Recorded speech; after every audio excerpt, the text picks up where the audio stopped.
Greetings. Today, let's talk about the Texas Realtors report on the National Association of Realtors (NAR) nationwide home buyer and seller survey on purchases between July 2022 and June 2023. So this report is national, right? So what Texas Realtors did is they said, hey, let's just take the Texas data and let's develop some key facts and figures. And they presented some nice graphics. So I took some of the highlights of those graphics and presented them here, and I wanted to offer some of my commentary to go along with it. Hopefully this helps you as a buyer in educating you on kind of what to expect and what others who have gone before you, what have they experienced in some reporting. So let's jump right in. Yes, most common compromises: price, condition, lot size, home size, style of home. Um, I do see a little bit of compromise on price. You talk to your lender if you're assuming your finance. You talk to the lender, and what's the max budget they can qualify for. Just it doesn't mean you have to spend all that, but just so you know how much money you have to play with. And clients, I ask my clients, they'll tell me this, they want to stay within a certain budget range, and they'd like to stay within a certain monthly mortgage payment, and we can definitely give you estimates on that. But I do end up see my clients spending towards the max of their budget. Condition, you do see a little bit of compromise there. I definitely see that. Every home, pretty much almost every home, is going to have something, an issue with it, and they can be small, medium, or major. And so definitely, we have that home inspection, and based on that home inspection, you may want to do subsequent inspections with other professionals. And we come at the end, and we, with my buyer there and me, and we talk to the home inspector. Okay, what are some of the medium? I was asking what are some of the medium and major red flags that you see. Tell us more about that. Show us what do you think it would cost to repair, blah blah blah, and then talk to that home buyer. And we do often end up able to negotiate some repairs, and either the seller's going to repair it before you close on the home, or they'll give you money in lieu of repairs so that you can fix that later on, or maybe just use that money for closing costs or whatever. And some things they say no, we're not going to budge on. So, and what's medium, what's a red flag, really important. Well, that's up to my clients. You as the buyer, you decide that. And so many times you're able to get some important things negotiated on and repaired. But yes, there are some things that are small to other mediums that they don't. So there ends up being some compromise there.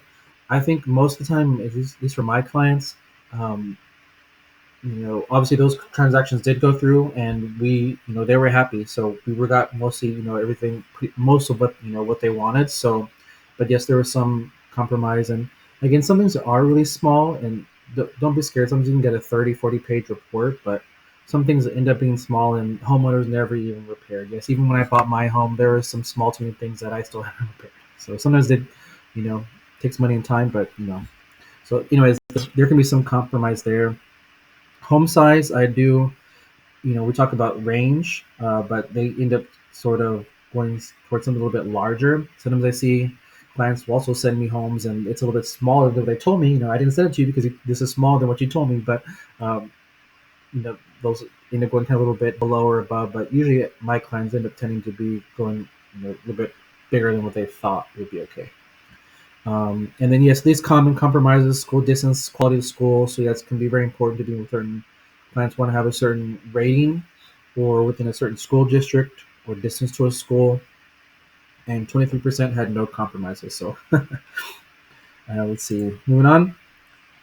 Length of search before locating home purchase. So 7% had 1 week or less. I'm going to sound sorry, my watch here. 7% 1 week or less. And look, the vast majority, 62%, 2 to 12 weeks.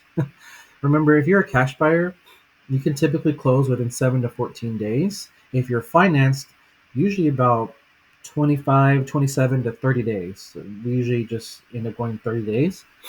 So you want to factor that time in. Plus, you're going to need first time to find your realtor, meet, helping you qualify for a mortgage loan, kind of explaining about starting the process, so that can whenever we can finally meet together, and then help my buyers qualify for a loan. Some lenders can qualify you in a day. Sometimes they can take 2 or 3 days, and they can kind of a general qualification, pre-qualification, yes, within a day, within an hour or so, just based on a phone conversation. But to really apply and for them to really do the credit check and screen you and everything, sometimes can take 1 to 3 days. So it depends on you. How fast can you move and get them the documents they need? Of course, I don't want to speak for lender. Talk to your lender, see how much they need to kind of pre-qualify you. But sometimes that can take 2 or 3 days, and then you want to factor in the time for actually finding the home, right? Remember, sometimes we have busy lives. We have kids that have commitments in sports and music or whatever it is, and then you're doing your own sports or volunteering, and you have your own work schedule, or maybe you're going on vacation, and it can take some time to kind of tour homes and find the right one. So I would at least give yourself 2 months, but it can't take longer. It can 62% up to 12 weeks. So that's what, 3 months, right? So if you can give yourself 2 or 3 months, you'd be better off. But and then 31% took more than 12 weeks. So it depends on, yes, the market availability. How, I don't say how picky, but how many preferences and needs do you have and things like that. But the point is, make sure you give yourself enough time, at least about 2 months. Let's see here.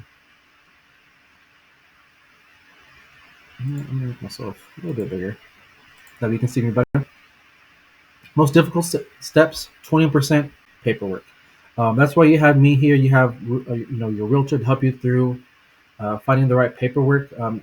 You'd be surprised that some listing agents don't and sellers uh, don't disclose everything they should be. And I'm very diligent about my buyers and making sure I point out, okay, hey, we're missing this disclosure.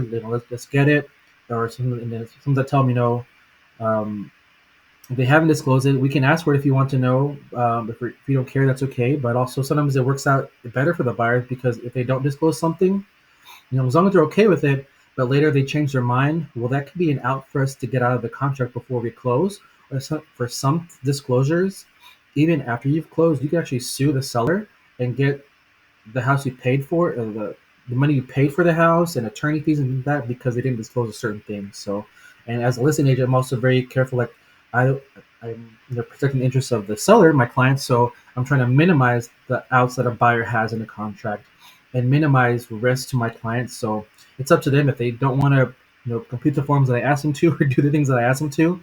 But I'm more about minimizing risk for my clients, not increasing it. So, and I'm always good about make sure your realtor, was well trained and and continue taking education and classes and trainings by their broker, from Track or whoever title company. So you definitely want to stay informed, and you also having that experience from actual deals themselves. So, but probably went on too much on that. That's too much that I should have. But um, we are here to help you do that paperwork, and I'm very good about my clients. What would you think we need to do before? Once we're under contract, here's this email of next steps and key deadlines. And, that's that 2 weeks out. And then at 1 week, did you do the things that we need to do? And here's our next steps. So we will help you through that. Again, finding the right property, because that can take some time, depends on your market availability, things like that, your inventory levels. Understanding the process, I kind of already said that. And let's talk about, inform clients of next steps. That kind of hits more at this point. Understanding the process, 16%. So again, you can really rely on us. We're doing this every day, so we're here to help guide you. 18% saving for a down payment. A lot of I was just talking to some new friends yesterday, and they didn't even know anything about down payment assistance programs. There are uh, if you're in Central Texas, Hayes, Travis, and Williamson County, there's 89 down payment assistance programs. Some are for by age, if you're in the military, a disability, and that's their language, a disability, and some also income levels. And that's free money. A lot of it's deferred payments, or some of them are forgivable loans. You never have to pay them back. You never have to make a payment on them, and they're forgivable after a certain period of time. That's why I just got certified in the TDHCA DPA specialist. So that's the Texas Department of Housing and Community Affairs Down Payment Assistance Specialist. That's a mouthful. Um, but I can definitely see that there. One thing that I'm not really seeing here, I'm surprised, is credit. Sometimes that can be a problem for buyers. That's why you end up renting, is the credit score. There are minimum credit scores depending on the type of loan you're doing. There are minimum, and the better credit you have, sometimes the better interest rate that you can get. So I'm surprised that wasn't listed here. And then yes, 13% had no difficulty, so good for them. So a little stuffed up here.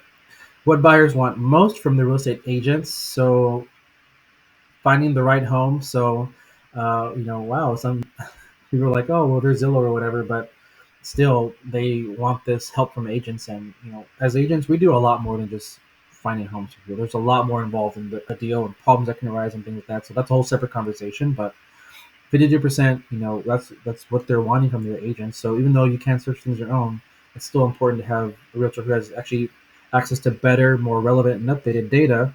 And actually, a lot of our data MLS feeds other things. So I'm getting distracted here, but it feeds other databases like Zillow, etc. Help with 24% help with negotiating price and terms.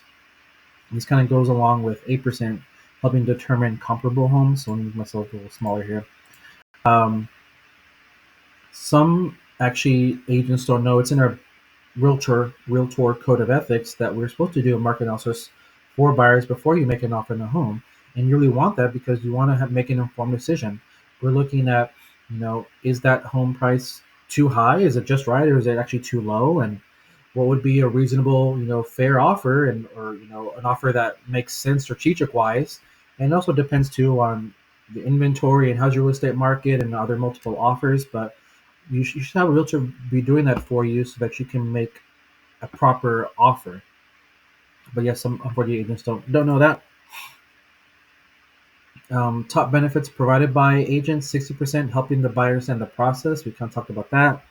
57% pointing out unnoticed faults or features of a home.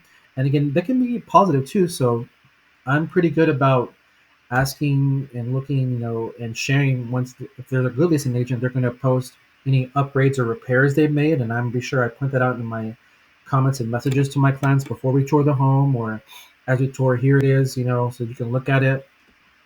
As listing agent, I'm very good, and I use that in my marketing actually for sure.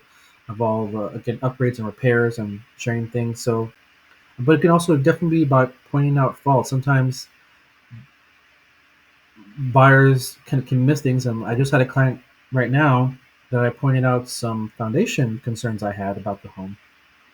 He didn't think they were actually that bad, and some of them you could see, but I was talking to him, hey, they are actually themselves are admitting there's some foundation problems, and they gave a report on some work that they had some partial repairs done and work, and that was in 2019, and now they're having problems again. And even if you were to repair them now or have the seller repair them before closing, are you going to have to face this problem again in another 4 years? And then you're kind of on the hook for that. So do you really want to inherit these problems? And how bad is it? Is it just settling, or is it um, an actual foundation issue? And how bad is that? So we need to have a structural engineer or have a foundation company come in and take measurements so you can see how bad it is, that we can make an informed decision. So I'm pretty good about things like that. And so and also is it talking to the neighbors? And I encourage clients to walk around the home in the neighborhood. What do you see? What do you hear? What do you smell? Are you close to the highway and maybe has a lot of highway traffic noise, or are you close to a school? Within one, maybe 2 blocks, and maybe that's good. But maybe if it's a middle school or a high school, are you going to be hearing the marching band practice during the week or Friday night games, or are you going to be hearing that school bell go off every hour and a half, whatever the new class begins? So um, it's important that you kind of have a realtor tour, always tour with you on those tours so that they can help give you an objective perspective, or have a friend or family member come with you. So, and again, drive around the neighborhood. Where's the pool and where's the playground and all that stuff. So I can go on, but um, we can definitely provide a good service there for our clients. And then 51% provide a better list of service providers. So I do have a list. Sometimes if my clients need a home inspector, or you need a painter, or you need a plumber, whatever it is, here's the kind of, and you can list whoever you want, but these are some recommended, that me or my colleagues have worked with and that we kind of recommend that can kind of help jumpstart the process for you. Financing, 11% were cash. So that's great. Fixed rate mortgage, 80%. So 19% were FHA loan, 13% were a VA loan for veterans, 64 were conventional. That's the majority. You do see conventional. In today's market, you can get VA and FHA loans, accepted by a seller. During the height of the pandemic, that was tougher for clients to get offers accepted if they had that type of financing. But today, it's a lot more, at least in Austin Round Rock, it's a lot more flexible. Adjustable rate mortgage, that's interesting to see right now, and those can be good options. So they're called ARMs or ARM or adjustable rate mortgages. We tend to see those more uh, popular or used. I won't say popular, but used more when interest rates are high and they're expected to go low in the near future, short term. And what is that? Is that in the 6 months or whatever? So, um, you know, we're in middle of. I'm recording this middle of May 2024. So interest. What was it? Mm, November, October, November, which really came down and stabilized a bit. 6.8, 6.7 around there, but now they kind of come up a little bit more in 7.1% or so, and somewhat stable, but they're kind of high right now. And so when interests are expected to decrease, um, the adjustable rate mortgages work that you get a lower interest rate now, and based on the loan terms, that interest rate can increase by 0.25% or whatever it is every quarter or every 6 months or once every year. And so long term, it's not a great solution unless you only plan to live in the home for a short period of time, 2 or 3 years, and you are going to move for a job or whatever it is. But you can maybe do that now and get a low interest rate. And then once interest rates improve and it makes sense for you, you can refinance into a fixed rate, mortgage. So we're seeing a bit more of that. And actually, that's kind of smart. I have 6 strategies for our buyers to help them get or overcome high interest rates, ways to find lower interest rates. And this is one of them, to use an adjustable rate mortgage. So right now it's actually a good strategy, and something you might consider talking to your lender about. So let's move along. 2/3 said commuting costs were very or somewhat important. Yeah, it's real. When you have to sit through traffic. So when I talk to consult with my buyers, we can talk about, do you want to be close to work? Sometimes for a family member, and you can tell me, I want to be within 2 miles of work, Paul, or I want to have a 20 or 30-minute max drive. So I'm able to search for homes within, that criteria. So that can really help buyers, minimize those travel costs and just waiting in traffic. First time buyers, 31% of all buyers were first time. So, yeah. And 84% said buying a home was a good long term investment. And yeah, homes in a normal market typically appreciate 3 to 6% a year.